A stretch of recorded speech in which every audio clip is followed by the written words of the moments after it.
Berlin is holding its collective breath. The final decision in the decathlon is rapidly approaching. Glenn Parker is warming up on the track for his decisive jump. I'd like to ask the spectators in the stands to remain quiet, because... One moment. We seem to be experiencing technical difficulties in the long jump area. Testing, testing. 1, 2, 3. Can you hear me? What's wrong? What do you think is wrong? There's a complete power failure in this part of the stadium. Must be another problem with the cables. I'll go check. Come with me. I might need your help. Shouldn't the technician take care of it? Sure, in about 3 hours' time. We can't put the Olympic Games on hold. Can you keep an eye on things while we try to fix the problem? But of course. Just leave everything in my capable hands.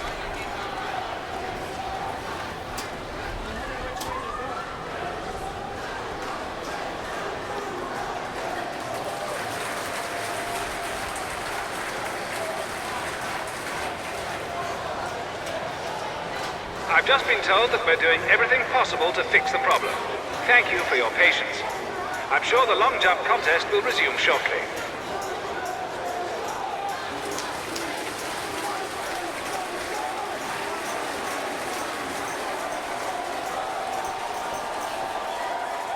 The perfect time to swap the tapes.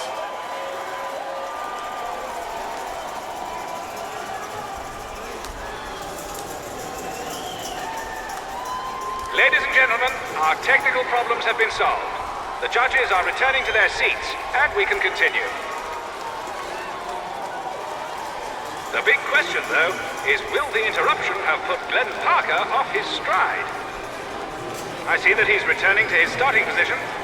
Any minute now, he'll be making his decisive jump.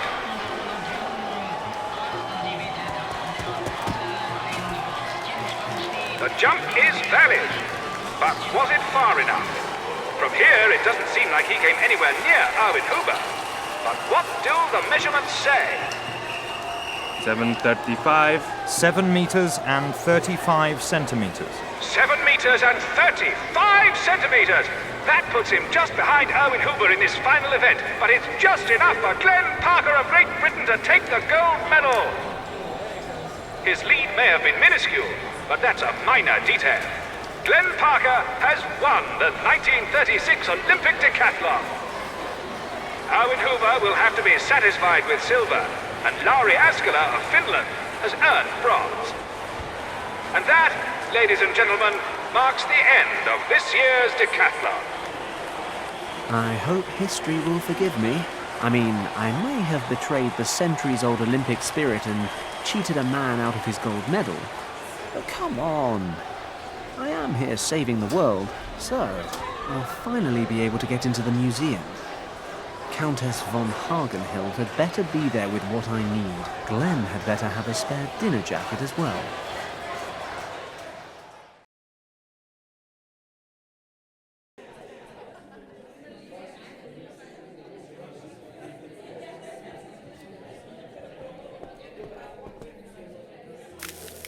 The acid's eating through the lock.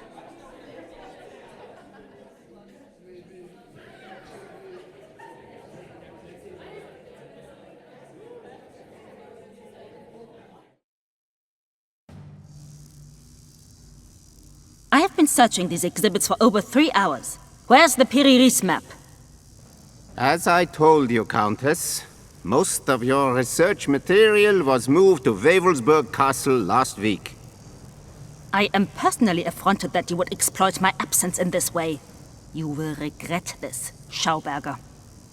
Maintain your composure, Countess. This decision was out of my hands. My research could be conducted at any of a number of sites throughout the country, and to be honest, I was far from thrilled about being moved to a laboratory in the center of the city. The fact that I was not informed of this move remains absolutely unacceptable. Who gave the order? It came from the very top, from the minister himself, or so I've heard. The minister? Are you surprised? I heard that some of your so-called brothers of the Order carry a great deal of weight with the minister, and they convinced him to move your research to the castle. You should know that I am by no means a member of the Thule Society. They merely pay me for my scientific expertise. Whatever you say. In any case, your mysticism-loving friends apparently decided that this museum was no longer a suitable location for their club, and they presented the castle near Paderborn to the minister as a fitting alternative. He was so taken with the idea that the move was made immediately. Your exhibit items and documents were packed up and taken directly to Wewelsburg Castle. In return, my employees and I were forced to move from the pastoral Brandenburg countryside to the city so that the military command can keep a closer eye on our work. How unfortunate. But the fact remains that one of the exhibit items, the Piri-Reis map, is absolutely vital to my research. I shall go to the ministry to resolve the issue in person before setting out immediately for Paderborn. You there, battalion leader. Jawohl, Frau Countess. Guard this bag until I return from the ministry. Its contents are extremely valuable. If necessary, you are to defend it with your life. Do I make myself clear? Yes, Frau Countess.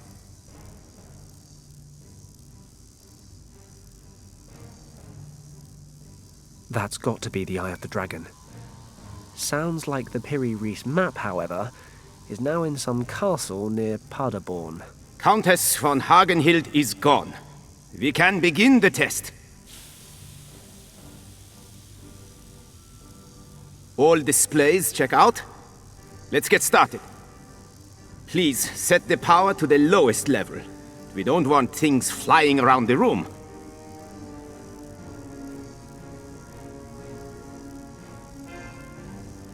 I am now activating the drive impulse. It would be best to hold on to something.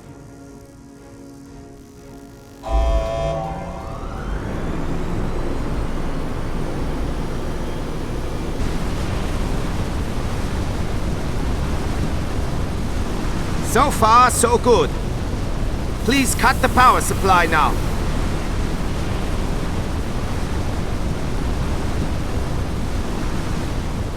Excellent. My friend, our new aircraft will soon make history. Let's check the conduits. Even the smallest leak during our next test could ruin everything.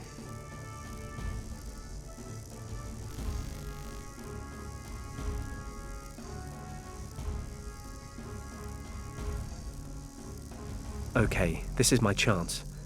I need to get my hands on the eye.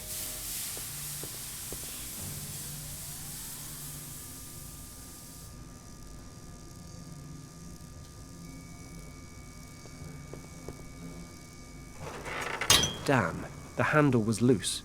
It broke off.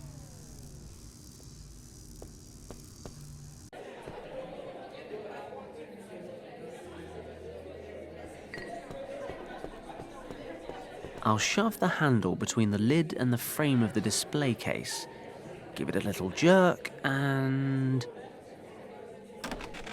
open sesame.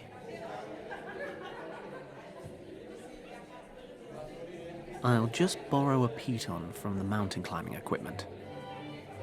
The movie camera looks like junk, and I'm not too keen on owning a pair of Ernst Schaefer's old woolen socks either. It's worth a try. Tying the scarf to the piton may open up brand new avenues of adventure.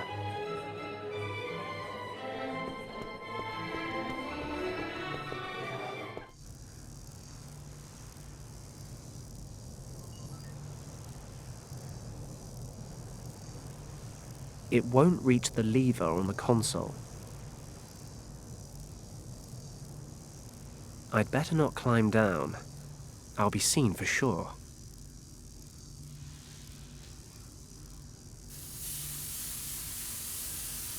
It won't reach the lever on the console. I'd better not climb down. I'll be seen for sure.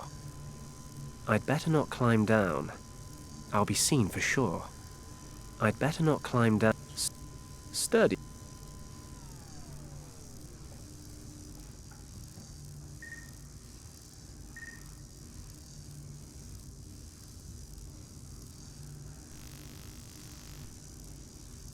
I'll use the scarf to tie the peat on to the mop handle.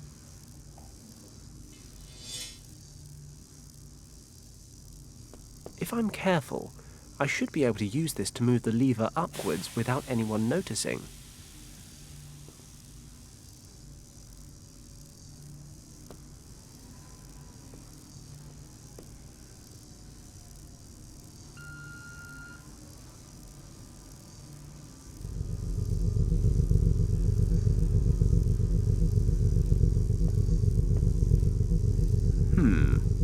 Low setting or maximum power?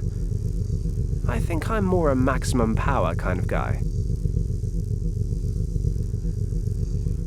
Nothing could be simpler. When I was a kid, I used to practice this at my parents' New Year's parties. Just give it a good shake, and then aim it like a K-98 rifle.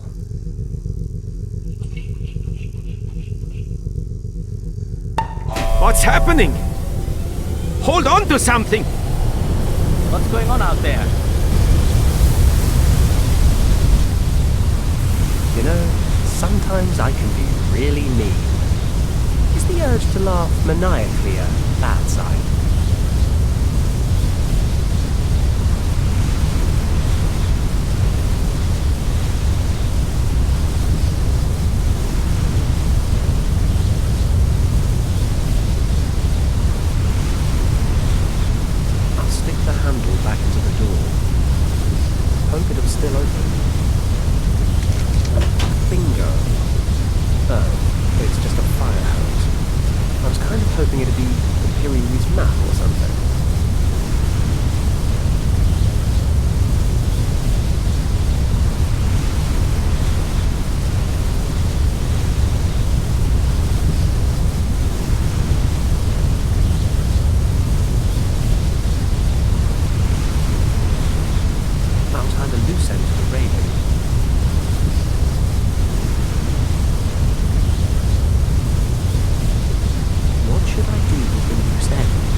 I'll take the eye and get the hell out of Berlin.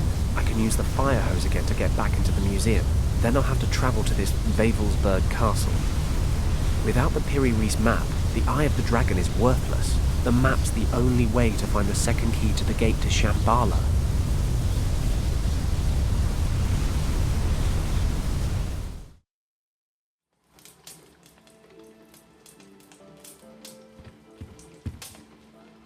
What is it, Huxley? Well, sir, a certain Mr. Kleist would like to speak with you. He showed up unannounced and is somewhat overbearing. Shall I send him away? No, certainly not. Send him in.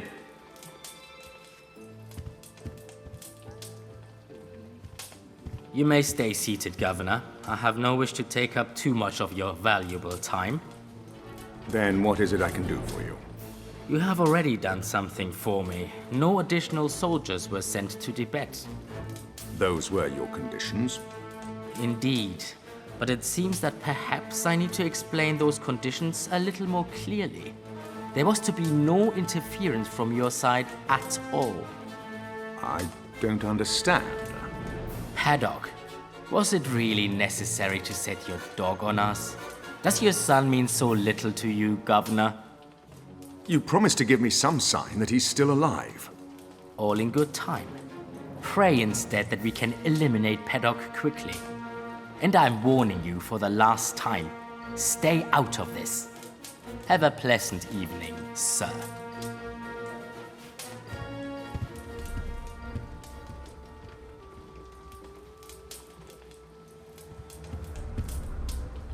Is there anything I can do for you, Governor?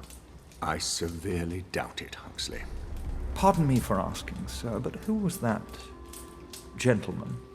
That, Huxley, was the devil's emissary. And I find myself involved with him. How am I to understand that, sir? It is probably best that you don't, Huxley. Just hope, as I do, that Fenton's mission will be a success. It may be all we have left.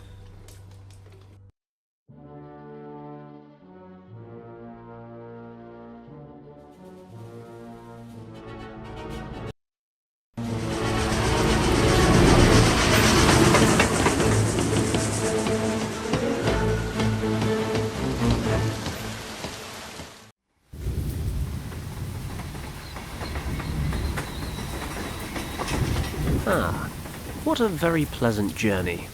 A bite to eat in the restaurant car, a few bottles of Bavarian beer, and a good snooze. I need to get to Wewelsburg Castle as quickly as possible. I've still got a head start over the Countess, but I'll need it to find the Piri map before she gets here. The station guard must know the way. Good evening. Excuse me. Good evening, sir. What brings you here so late in the day?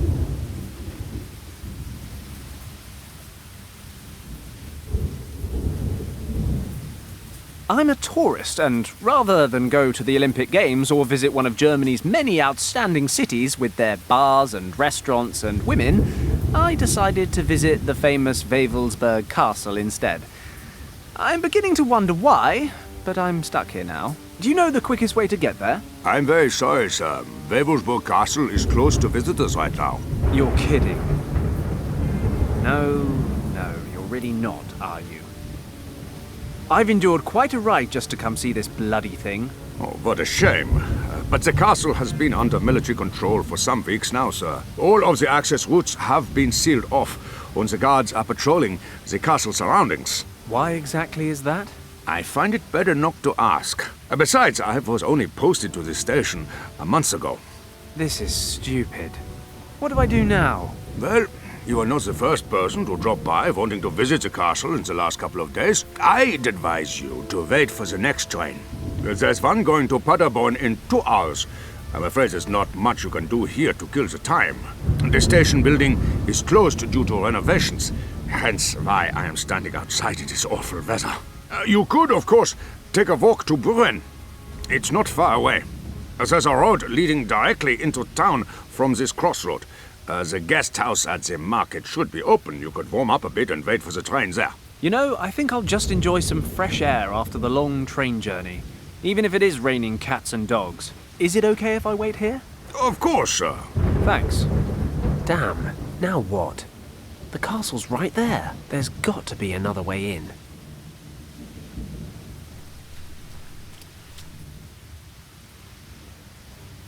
It's a memorial cross. Seen better days. There are some candles burning on the pedestal in front of it. I'm sure nobody will mind if I take a candle with me.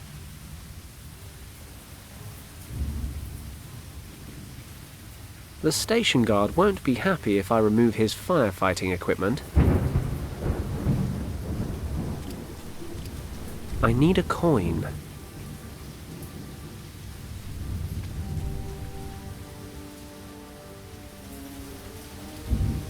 Some facts on local history. According to this, the castle was built in the 11th century.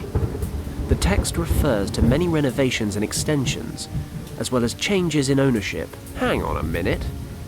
This could be interesting. The mountain under the castle has an old tunnel system.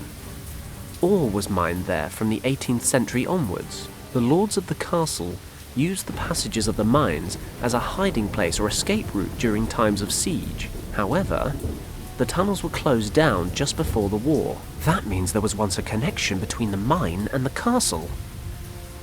Maybe it still exists.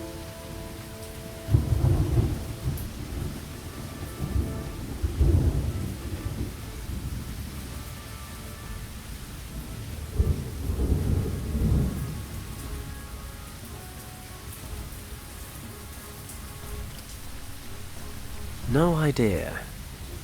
Could be a shed or a garage.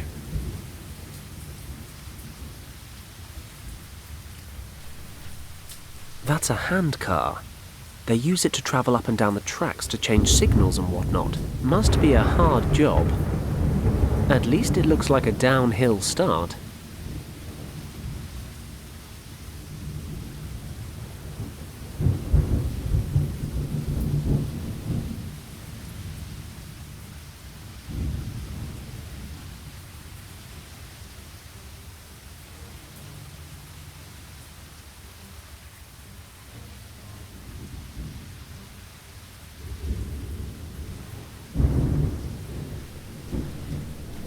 This rusty old chain is keeping the door closed.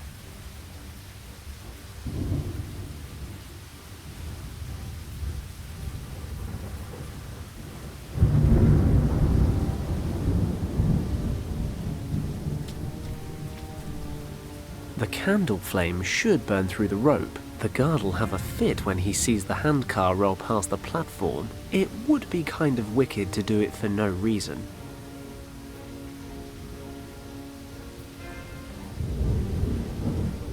Could come in handy.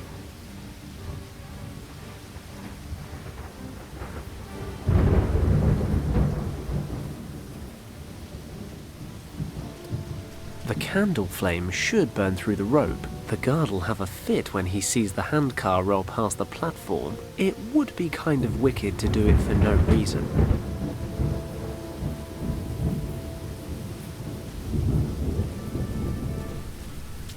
This rusty old chain is keeping the door closed.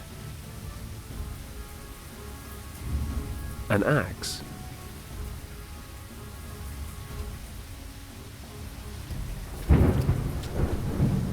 I could probably saw through the rope with the wire. I've got the patience and the skill. I'm just lacking the drive. The guard'll have a fit when he sees the handcar roll past the platform. It would be kind of wicked to do it for no reason. That's a handcar. They use it to travel up and down the tracks to change signals and whatnot. Must be a hard job. At least it looks like a downhill start.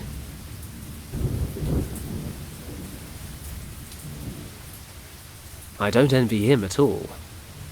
He sits in the rain guarding an empty platform at a tiny, deserted station. But then, things aren't a great deal better for me. It won't open as long as it's chained up. No idea. Could be a shed or a garage.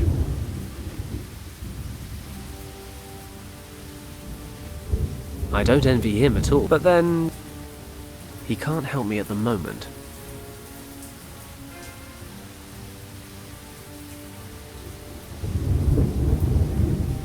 He can't help me at the moment.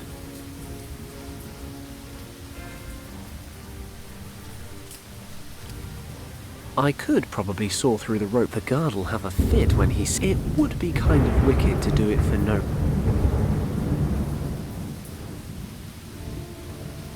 The handcar won't go anywhere as long... The station guard won't be happy if I remove his firefighting equipment.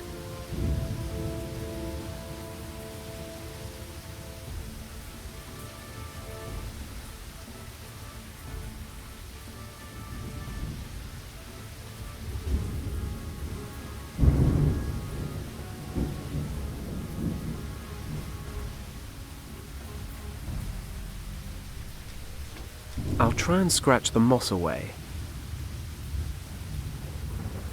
There it is.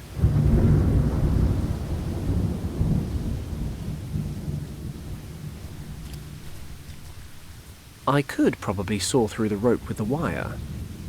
I've got the patience and the skill. I'm just lacking the drive. The guard'll have a fit when he sees the handcar roll past the platform. It would... This rusty old chain is keeping the door closed. No idea. Could be a shed or a garage. It won't open as long as it's chained up. Impossible. I can't get it off by hand.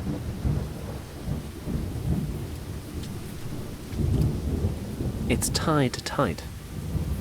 This rope prevents the handcar from rolling onto the main track. The station guard won't be happy if... The candle flame should burn through the rope. The guard'll have a fit when he sees the handcar roll past the platform.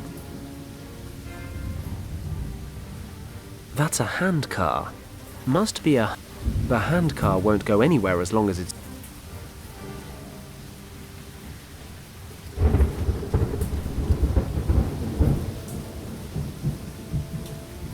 My hands aren't dirty.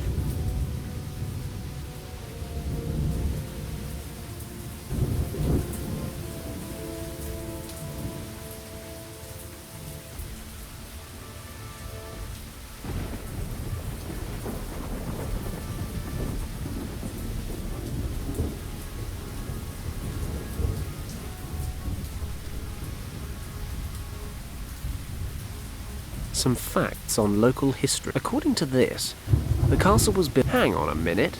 The mountain under the castle hasn't... The lords of the castle used the passages of the mines as a hiding place, or however, the tunnels were closed. That means there was once a connection between the mine and the...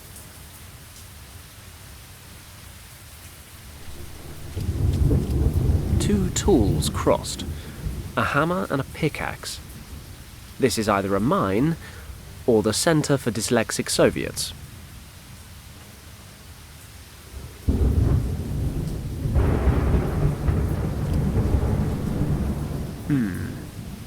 I should be able to saw through the rope. Then the handcar will roll past the platform.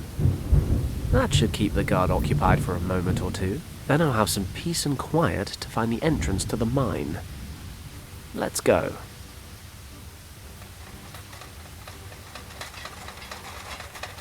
What the? Stop! Halt!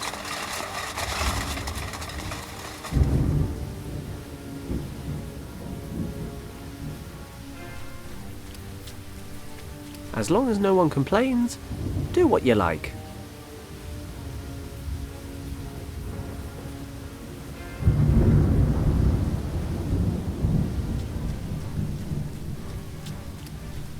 One powerful blow to this rusty chain should be enough.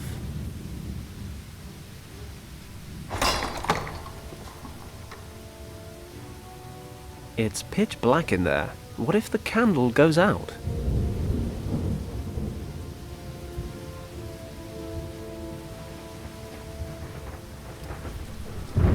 It's good to get rid of some pent-up aggression every now and again.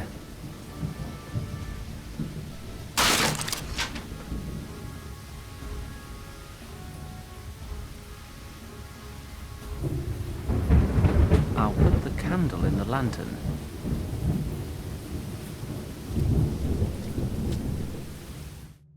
Christ, it's a bloody maze down here. I've got no choice. It's my only way into the castle. Besides, in my experience, you find the most useful things in the queerest places.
These steps are pretty steep. This must be the way up into the castle. That was easier than I expected. I hope I haven't overlooked anything useful in these passages.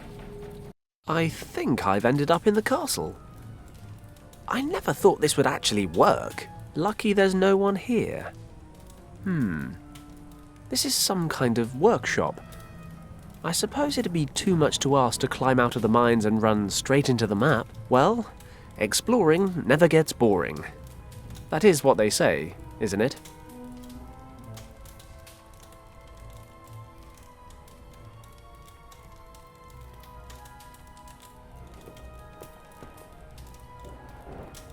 This fire would be comforting, if I wasn't deep behind enemy lines on a life or death mission.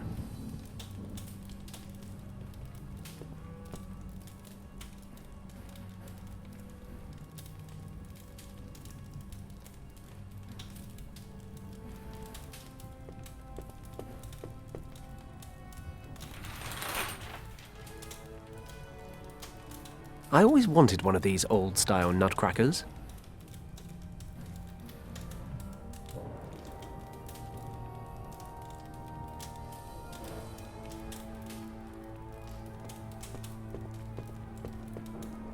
How are you coming along with the inventory?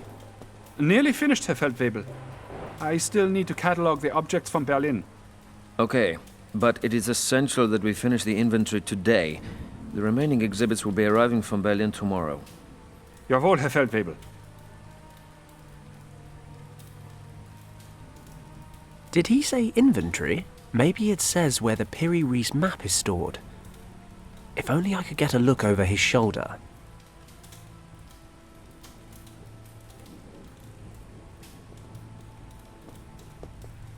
I'll take some with me as backup, in case I get caught.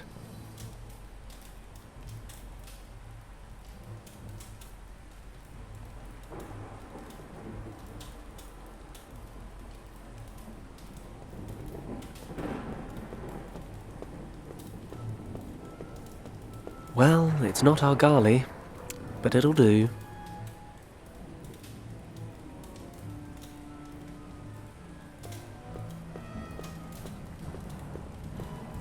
I can't lug an entire set of armor around with me for 3 reasons. First, it's dead heavy.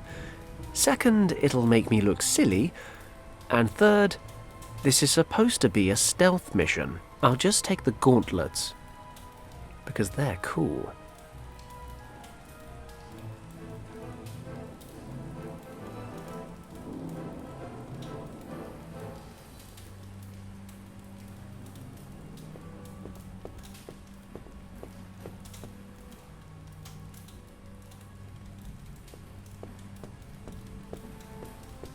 He's working on an inventory. If only I could get a look at it. It might be a nice shortcut to the Piri Reis map. Could save me trawling this castle for the next 3 hours. Probably won't. He's studying a map. As long as he's occupied, I don't really care what he's doing.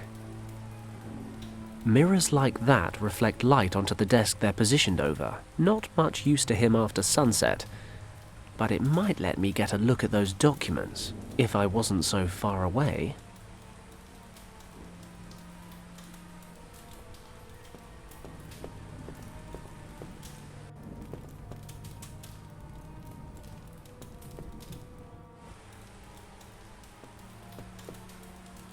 Nice view.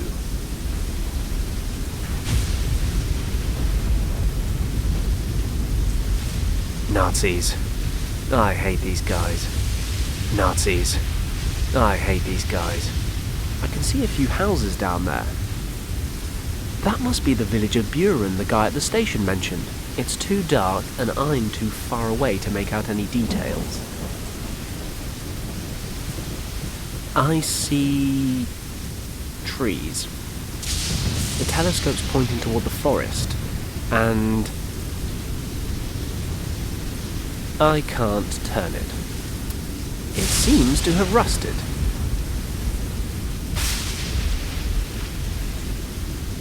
The telescope's attached with a metal clamp. Maybe I can loosen it with the drill.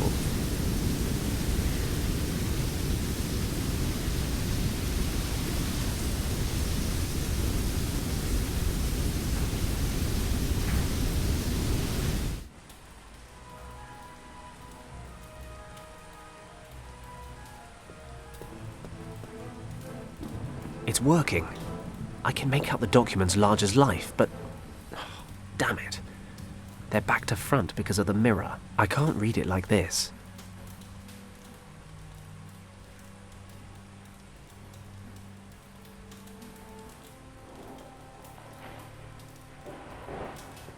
It's a long, thin crack in the wall.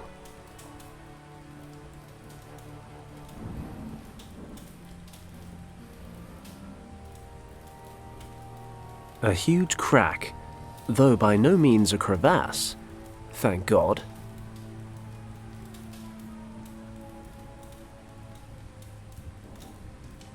Ugh. Oh, it's okay. The mirror's just coated with a thick, greasy layer of filth. I thought that was my face for a moment there.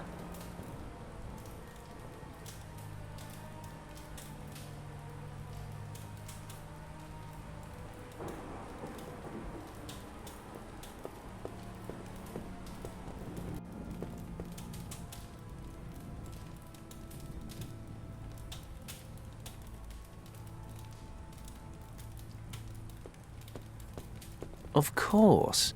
I can just use the nutcracker to unscrew the hook. Why didn't I think of that before? I'll jam the hook into his mouth, and then unscrew it like a pair of pliers.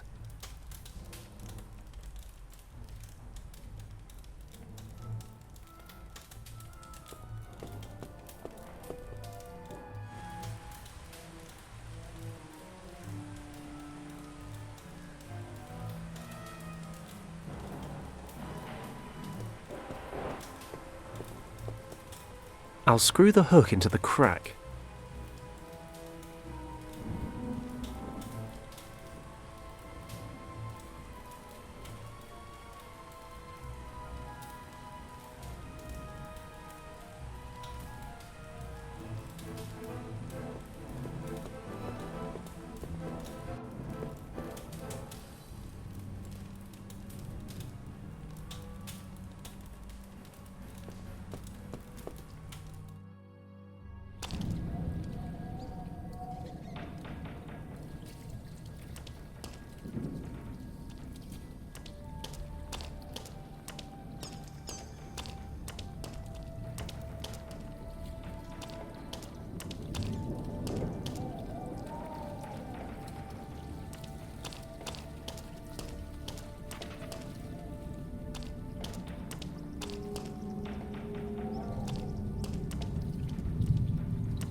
I hope you like your new home, guys.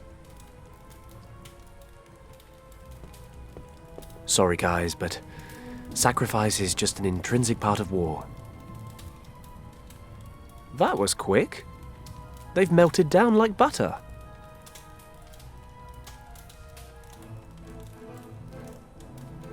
I'll pour some of the molten tin into the hollow in the candlestick.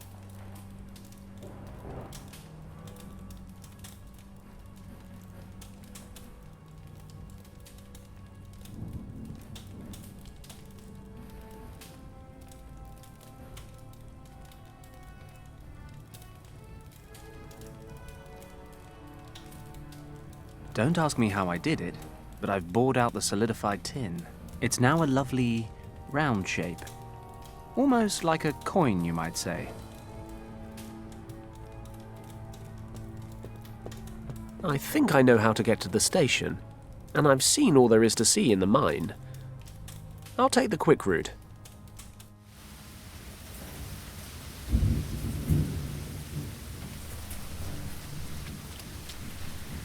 What do you know? It actually worked. I could make a mint. Get it? Because I'm making money to use in a sweet. You know what? Never mind. 4 fizzy sweets fell out the bottom.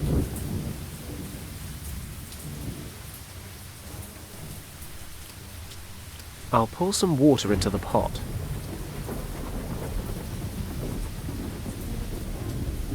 The sweets are dissolving in the water.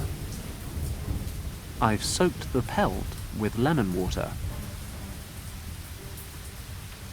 There, spick and span.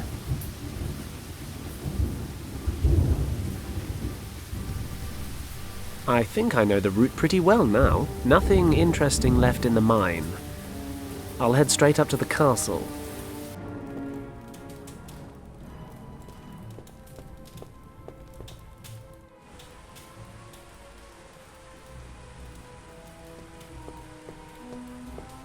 Okay, I'll hang the mirror up here.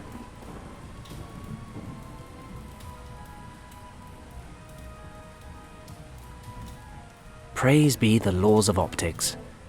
I can make out every word. If the soldier would just move his hand a little to the side, then... perfect.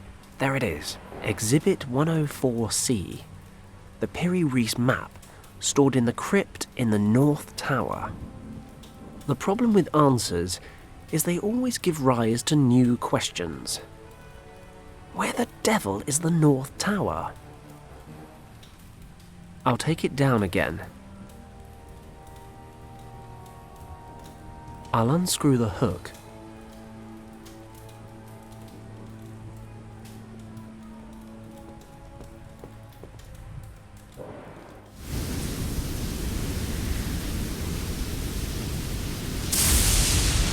That's better. Now I can make out the individual buildings. The village church. Wait a moment. Churches always point west, don't they? With the altar in the east, the main entrance is facing away from me. So... looking at the church, the two small towers to my left and right must be on the east-west axis.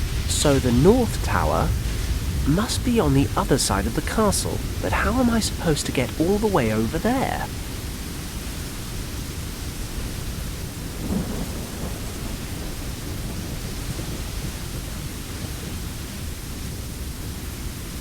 That tower is in the west, meaning that the castle's north tower must be somewhere behind me.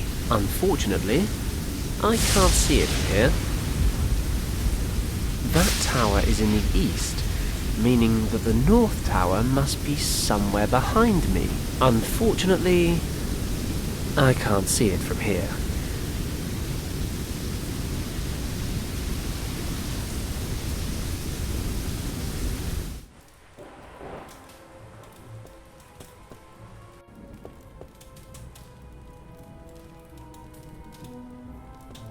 I think I can safely put the fire out now.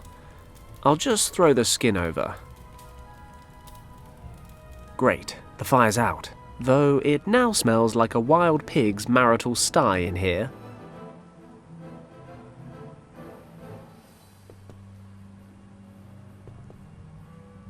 Now the fire's out, I can see the ladder rungs more clearly. They definitely lead up to the roof.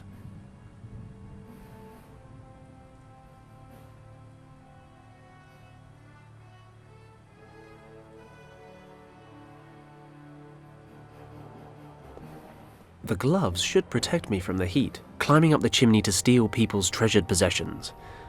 I'm like the anti-Santa, only trimmer. Luckily, I'm not afraid of heights, or as we've established, anything at all. Apart from our Garleys. And Kim, when she's in a huff.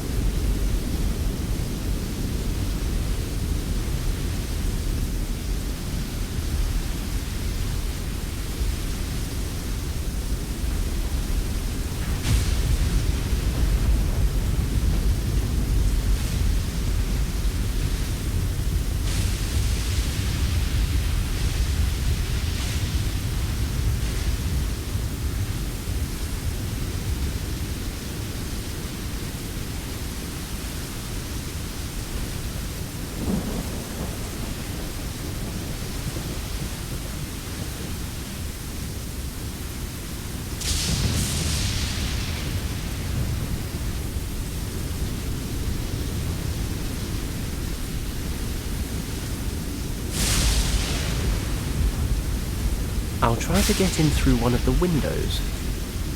Okay, I've reached the North Tower, but I don't see any ancient research objects or artifacts. The inventory said the items are kept in the crypt. Thinking about it, this doesn't really look like a crypt to me. It must be one floor lower. I'll have to find a way down. Let's see if the crank handle still works.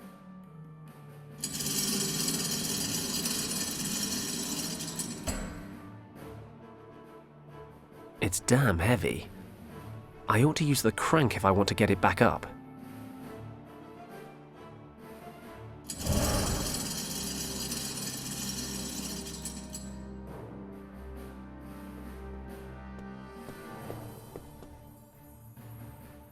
It's locked. This slab's separate from the rest of the floor. I can see the seam running along the edges. That said, I can't lift it with my bare hands.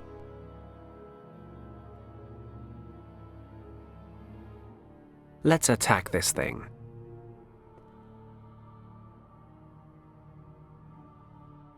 There, I've drilled a small hole.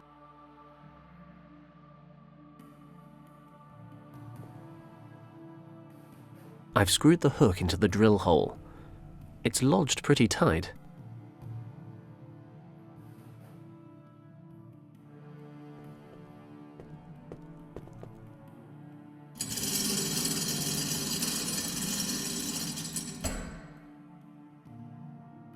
Fenton, you old dog, you've done it again. The chandelier's attached to the hook, which is screwed into the slab in the floor. When I turn the crank, the whole thing comes away. Shame there's nobody here to congratulate me. Ah, there's a cable here. Maybe I can climb down on it. Hopefully it'll take my weight. Looks like I'm in the right place, finally. Not that I'm complaining.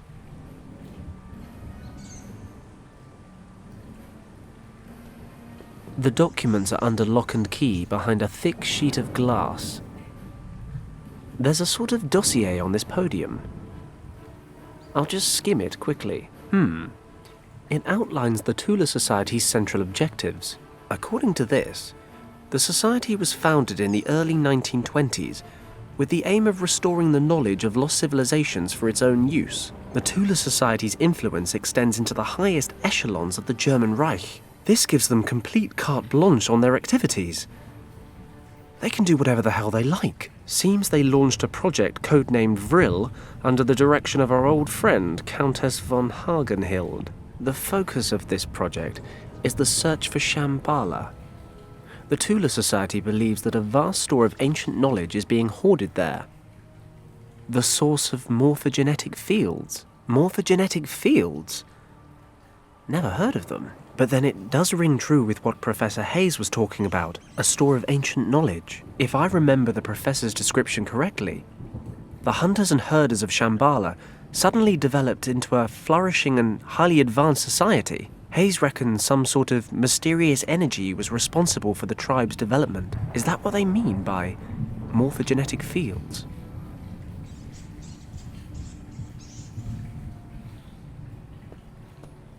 These documents contain the research results of a scientist by the name of Aldrich von Hagenhild.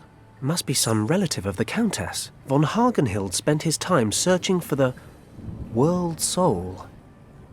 Christ, can't these people just use sensible names? The basis for von Hagenhild's research was the concept that for an organism to develop as it should, there must be some immaterial power steering it in the right direction. Basically, an invisible blueprint determining form and growth. So, why does a rabbit develop the way it does? And why does a pine tree become a pine tree? Who's the architect? What tells them to grow bark? Or fancy lady rabbits? Looks like these questions led von Hagenhild to believe there was some invisible, imperceptible field that controls the development of an organism. He called it morphogenetics. Von Hagenhild explains the holistic aspect of self-organizing systems with his theory of morphogenetic fields. Basically, The field stores forms or behavioral patterns that every member of a species draws from and adds to. This was his Western take on something the East had known for some time. In Far Eastern philosophy, people refer to his morphogenetic fields as the divine essence of nature, or as the soul. He thought he'd identified the soul. He didn't think the soul was a spiritual thing. He thought it was a fundamental principle of nature that had been warped and confused by religions the world over. He even thought he had proof. He refers to certain experiments he carried out. Ugh, this is a lot of information to take in. Von Hagenhild really believed that in these morphogenetic fields, he'd identified the soul, the central power behind all living things.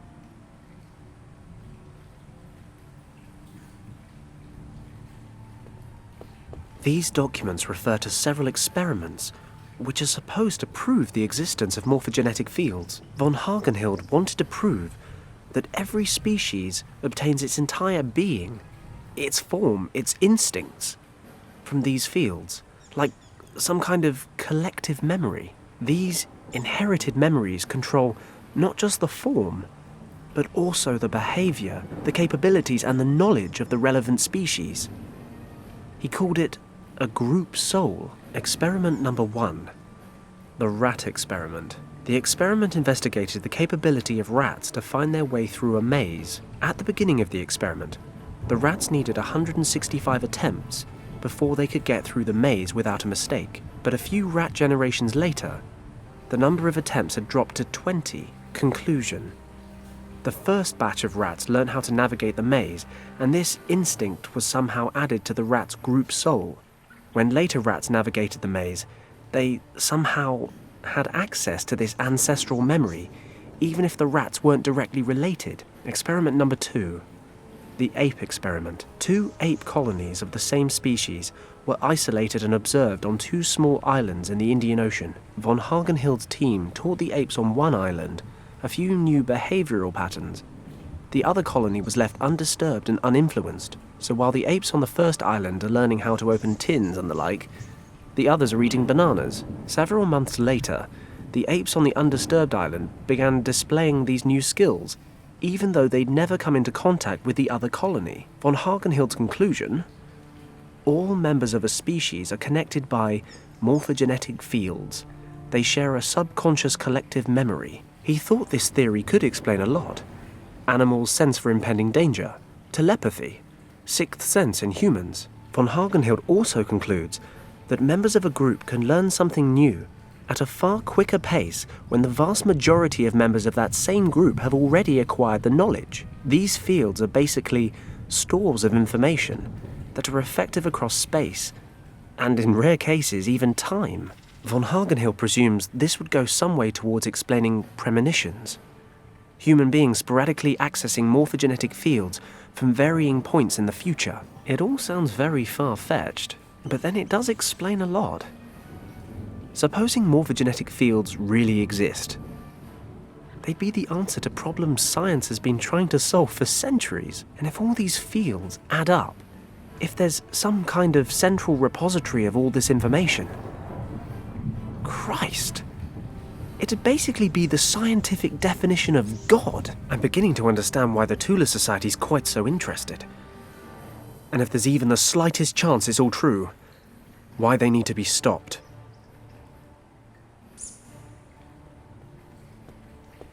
Is this the Piri Reis map?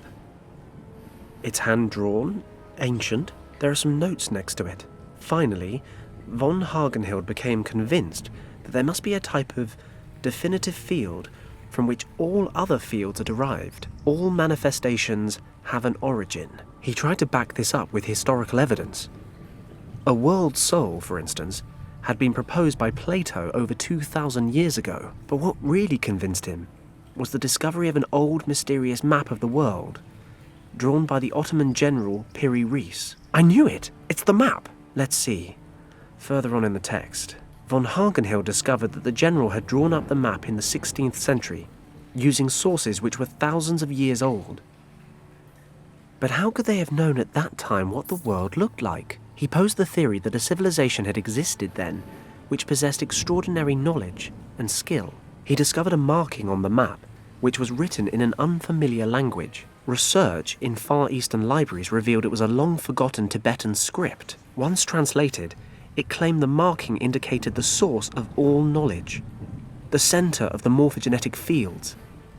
It was a hidden valley in the Himalayas, Shambhala. Shortly before he died in 1934, von Hagenhild passed the responsibility of continuing the research onto his daughter. Professor Hayes was right.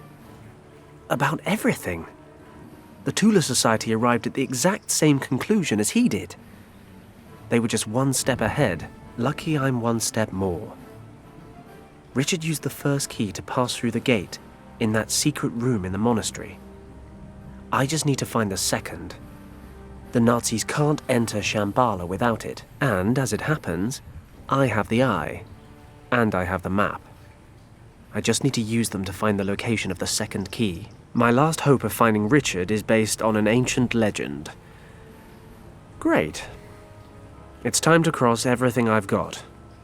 And I mean everything.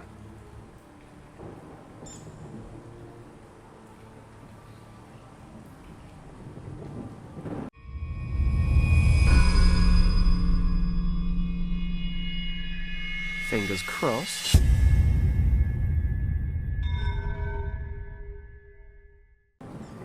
I've come all this way, but I'm still a little surprised it actually worked.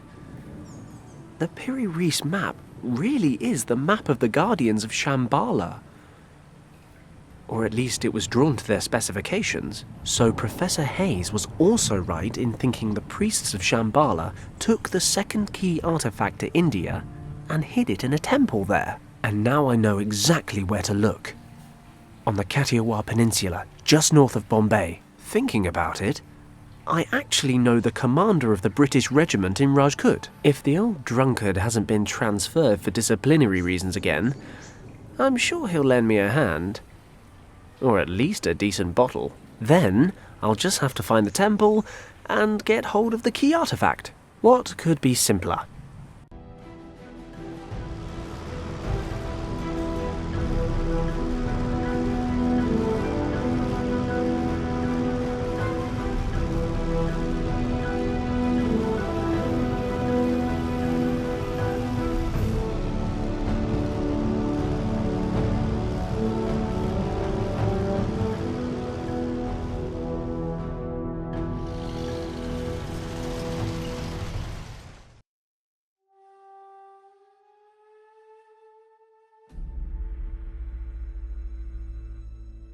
Looks like the road ends here. This village is supposed to be the last settlement. Other than that, there's nothing but thick jungle in every direction. The commander of the local troops led me this far. But now I need to quiz a local about the temple. I have no idea where it is. Hello?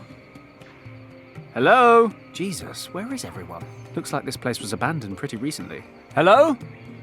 Is anybody there? The Nazis can't have been here already. Can they? Damn it. I'll have to find the temple on my own.